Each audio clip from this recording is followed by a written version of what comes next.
ভালোই আছো? কই মাছ ধরে না দেখি? ইন্ডেতে মাছ এবনি? মাছ আইতাছে? তাই? ইলিশ মাছ? ইলিশ নেই?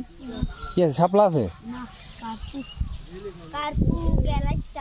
বাহ, ঠিক আছে, তোমার ব্রেন ঠিক আছে রে ভাই।